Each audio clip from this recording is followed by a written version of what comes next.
एक कैरेक्टर जिसके पावर्स की अपर लिमिट डिफाइंड ही नहीं है और ये कैरेक्टर जिस मूवी में दिखने वाला है उसका ट्रेलर लीक हो चुका है और इस मूवी के टाइटल में स्टार या एस्टेरिस्क का दिखना फैंस को तंग कर रहा है। थंडरबोल्ट्स अकेली एवेंजर्स लेवल मूवी हमें मिल रही है फेज 3 के बाद। यहाँ एक ब्लैक विडो है, 3 सुपर सोल्जर है, एक टॉप लेवल मर्सिनरी है और एक कैरेक्टर दीवार के आर पार जा सकती है और इन सब का सामना उस कैरेक्टर से होगा जिसको हल्क और थॉर भी मुश्किल ही संभाल पाएंगे।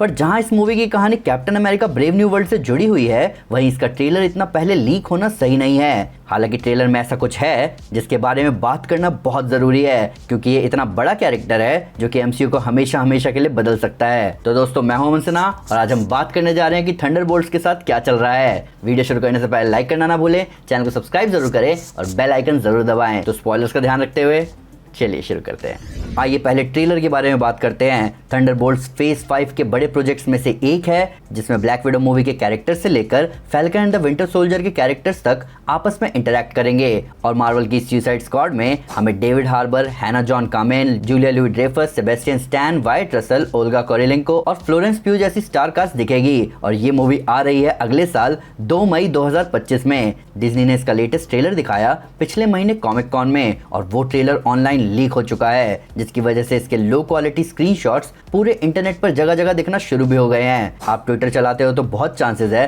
कि आपको ट्रेलर दिख भी गया होगा। इस ट्रेलर की क्वालिटी खराब है और होगी ही। ये फोन रिकॉर्डिंग है हॉल एच प्रेजेंटेशन की, तो मुझे लगता नहीं है कि ऑफिशियल ट्रेलर के लिए वेट करने में कोई बुराई है। अब टेक्निकली डिज्नी को ट्रेलर के लीक होने के बाद फैंस को ज्यादा वेट नहीं करवाना चाहिए, हालांकि ऐसा पहले भी हो चुका है। एवेंजर्स इन्फिनिटी वॉर का ट्रेलर एसडीसीसी में सामने आया था जिसमें कई बड़े रिवील थे, पर मार्वल ने उस ट्रेलर के लीक होने पर कुछ नहीं किया, बल्कि जब ऑफिशियल ट्रेलर सामने आया तो वो एसडीसीसी ट्रेलर से बहुत अलग था। हालांकि ऑफिशियल ट्रेलर जब भी आए इस ट्रेलर की फैंस तारीफ कर रहे हैं जो कि मार्वल और डिज्नी के लिए अच्छा है, खासकर तब जब मार्वल के हर रिलीज के साथ मार्वल इज डेड और मार्वल इज बैक मीम्स आते जा रहे हैं। पर इस लीक ट्रेलर के साथ कुछ तो बढ़िया होता दिख रहा है। ट्रेलर में येलेना बेलोवा मिल रही है अपने पिता रेड गार्डियन से। रेड गार्डियन का रोल प्ले कर रहे डेविड हार्बर ने एक इंटरव्यू में मूवी को बताया कि ये स्टोरी है मार्वल के विलन्स और लूजर्स के बारे में। अब रेड गार्डियन और यूएस एजेंट को लेकर ऐसा कहा जा सकता है, पर येलेना और बकी यहाँ हाईलाइट होंगे, इस बात में कोई डाउट नहीं है। येलेना की यहाँ लड़ाई हो रही है यूएस एजेंट से। यहाँ क्लियर रिवील है सेंट्री यानी रॉबर्ट बॉब रेनल्ड्स का, जिसको प्ले कर रहे हैं लुइस पुलमैन, और वो कंफ्यूज होते दिख रहे हैं ट्रेलर में, जिसका मतलब उन्हें उनकी खतरनाक पावर्स का अच्छा आइडिया है नहीं। यहाँ बकी है डिफरेंट हेयर स्टाइल के साथ। जूलिया लुई ड्रेफस थंडरबोल्ट्स का वेलकम कर रही है। बकी का वाइब्रेनियम आर्म डिशवॉशर में है। एक्शन यहाँ बहुत कूल लग रहा है, खासकर एक नाइफ कैच करने वाला मोमेंट। और रेड गार्डियन को मैं एक्शन में देखना चाहता हूँ, पर ये क्लियर है कि वो कॉमेडी के लिए है यहाँ। पर मेन अट्रैक्शन है यहाँ सेंट्री। ये कैरेक्टर मार्वल सिनेमैटिक यूनिवर्स को हमेशा हमेशा के लिए बदल के रख देगा। ट्रेलर में हम लुइस पुलमैन को देख सकते हैं कमजोर आदमी की तरह, पर इसके चेहरे पर मत जाना। मार्वल सिनेमैटिक यूनिवर्स में इस पावर लेवल के बहुत कम लोग हैं। इसके पास पावर है मिलियन एक्सप्लोडिंग सन्स की। ट्रेलर में वो अपने सेंट्री बेल्ट का हिस्सा उठा रहा है, बुलेट उसका कुछ नहीं बिगाड़ पा रही। इवन उसके कपड़ों में छेद दिख रहे हैं पर उसकी बॉडी को कुछ नहीं हुआ। यहाँ ट्रेलर में एक सिरम भी दिखाया जा रहा है जो कि हमें क्लियर कर रहा है कि हम यहाँ सेंट्री की ओरिजिन स्टोरी भी देखेंगे। प्लस ज्यादा इंपॉर्टेंट चीज है सेंट्री की मेंटल हेल्थ। ये कैरेक्टर स्किज़ोफ्रेनिया, एंजाइटी और एडिक्शन का शिकार है जिसकी अपनी जबरदस्त पावर्स पर कोई पकड़ नहीं है, और यही पार्ट थंडरबोल्ट्स को इंटरेस्टिंग बनाता है। पूरी थंडरबोल्ट्स टीम में कोई ऐसा नहीं है जो सेंट्री को संभाल सकता है। एक पल को ऐसा सोचा जा सकता है कि घोस्ट क्वांटम लेवल पर कुछ काम आएगी, पर मुझे लग नहीं रहा कि एमसीयू की घोस्ट के पावर सेट में कुछ चेंजेस दिखाएंगे। पूरे एमसीयू में लिटरली सेंट्री को संभालने वालों की लिस्ट में थॉर, हल्क, इकरिस और मे बी रेड हल्क हैं, पर मुझे लग नहीं रहा कि हमें थॉर, इकरिस और हल्क की झलक मिलेगी यहाँ। और हल्क की झलक मिल भी गई तो फायदा क्या, वो अभी वर्ल्ड ब्रेकर फॉर्म से कोसों दूर है। हैरिसन फोर्ड है इस मूवी में जो कि इससे पिछली मूवी में रेड हल्क बन चुके होंगे, तो वो सिचुएशन को शायद एक हद तक हैंडल कर पाए। पर जहां तक बात है स्टेक की, तो यहाँ स्टेक बहुत हाई है और यहाँ ज्यादा इंटरेस्टिंग बात ये साबित होगी कि थंडरबोल्ट सेंट्री को संभालेंगे कैसे। डिस्क्रिप्शन के लिंक को क्लिक करके सेंट्री लेगेसी को अपनी कलेक्शन में ऐड करें। अब आते हैं स्टार या एस्टेरिस्क पर। मैं आपको बता नहीं सकता कि ये टाइटल में दिखने वाले स्टार या एस्टेरिस्क ने मुझे कितना बेचैन किया है। केविन फाइगी से जब इसके बारे में पूछा गया तो उन्होंने कहा कि इसके बारे में हमें रिलीज से पहले नहीं पता चलेगा। अब इसका एक ही मतलब हो सकता है, ये जबरदस्त टीम इंट्रोड्यूस होगी थंडरबोल्ट्स के नाम से, जिसका लेना देना है captain America brave new world से। पर मूवी में कुछ होगा जो कि इस टीम को मजबूर करेगा एक नया नाम अपनाने को, और ये नाम टेक्निकली होना चाहिए डार्क एवेंजर्स, क्योंकि अगर सेंट्री यहाँ टीम का हिस्सा बना तो डार्क एवेंजर्स ज्यादा सूटेबल रहेगा, या फिर ये नाम हो सकता है न्यू एवेंजर्स, क्योंकि पुराने एवेंजर्स तो असेंबल हो नहीं रहे, तो नए एवेंजर्स का असेंबल होना सही रहेगा। थंडरबोल्ट्स टीम बेसिकली ज़ीमो की बनाई हुई टीम थी, जिसमें उसने सुपर विलन्स को एक अलग नाम देकर इंट्रोड्यूस किया।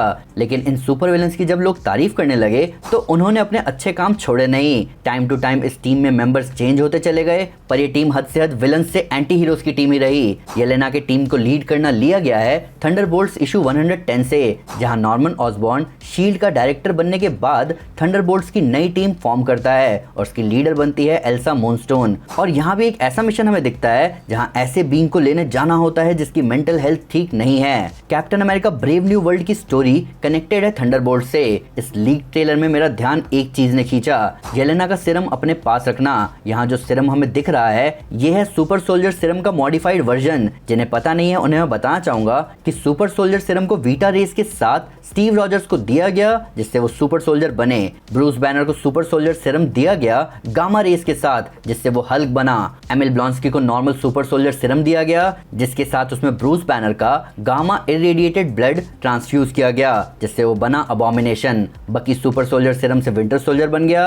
एलेक्सी शोस्ताकोव को सीरम देकर बनाया गया रेड गार्डियन। आइसिया ब्रैडली को भी सुपर सोल्जर इसी से बनाया गया और आइसिया के ब्लड से ट्रेसेस निकाल कर फिर से सुपर सोल्जर सीरम का मास प्रोडक्शन हुआ जहां रीबर्थ पॉड की भी जरूरत नहीं पड़ी और तब उस सीरम को अपने आप में इंजेक्ट करके कार्ली और जॉन वॉकर बने सुपर सोल्जर। अब बाकी सीरम ज़ीमो ने बर्बाद कर दिए थे, पर captain America brave new world में हमें और सीरम देखने को मिलेंगे क्योंकि इसी से प्रेसिडेंट रॉस बनेगा रेड हल्क। प्लस सीरम पर फर्दर एक्सपेरिमेंटेशन किया जाएगा और उसे बनाया जाएगा गोल्डन सेंट्री सीरम जो कि रॉबर्ट बॉब रेनल्ड्स को देगा रियलिटी वॉर्पिंग पावर्स। हमें ब्रेव न्यू वर्ल्ड के ट्रेलर में प्रेसिडेंट रॉस कैप्टन अमेरिका के साथ मिलकर काम करने की बात करते हुए दिख रहे हैं, पर ये क्लियर है कि यहाँ कैप्टन अमेरिका और रॉस के थॉट्स मैच नहीं करेंगे, जहाँ रॉस को फिर दूसरी टीम बनानी होगी और यहीं आते हैं थंडरबोल्ट्स। इसलिए प्रेसिडेंट थैडियस थंडरबोल्ट रॉस भी थंडरबोल्ट्स में है और ये मेन रीजन है कि captain America brave new world के रिलीज से बहुत पहले इसका ट्रेलर दिखना हमें captain America brave new world के बारे में कुछ चीजें रिवील कर देगा। ये ऐसा ही है जैसा एवेंजर्स एंड गेम के रिलीज के बाद ही हमें स्पाइडरमैन फार फ्रॉम होम का ट्रेलर देखने को मिला था। तो दोस्तों ये थी वीडियो थंडरबोल्ट्स के बारे में। अभी इसका ट्रेलर ऑफिशियली आना बाकी है। कॉमिक कॉन और D23 में मार्वल स्टूडियोज के बहुत सारे ट्रेलर लीक हो गए, पर मूवी की मार्केटिंग जब चालू होगी तभी इन मूवीज के ट्रेलर ऑफिशियली सामने आएंगे। हालांकि आप मुझे बताइए कि थंडरबोल्ट्स में आपका अभी से फेवरेट कैरेक्टर कौन सा है, पर फिर भी अगर उससे कोई डिटेल मिस हो गई हो या आपको उसके नया फैक्ट है वीडियो से रिलेटेड तो प्लीज हमें कमेंट पे जरूर बताएं। हमारे सोशल मीडिया हैंडल पर हमारे साथ शेयर करें, हम हर जगह हैं। तो दोस्तों अगर आप थंडरबोल्ट्स को एक्शन में देखना चाहते हैं तो मैं आपको हमारी civil war comic series recommend करूंगा। साथ ही साथ अगर आपको वीडियो पसंद आए तो इस वीडियो को लाइक और शेयर जरूर करें। वैसे कई सारे सुपर कंटेंट के लिए हमारे चैनल को सब्सक्राइब करना ना भूलें। Thank you guys, this is Aman Sinha and you are super super. Piece.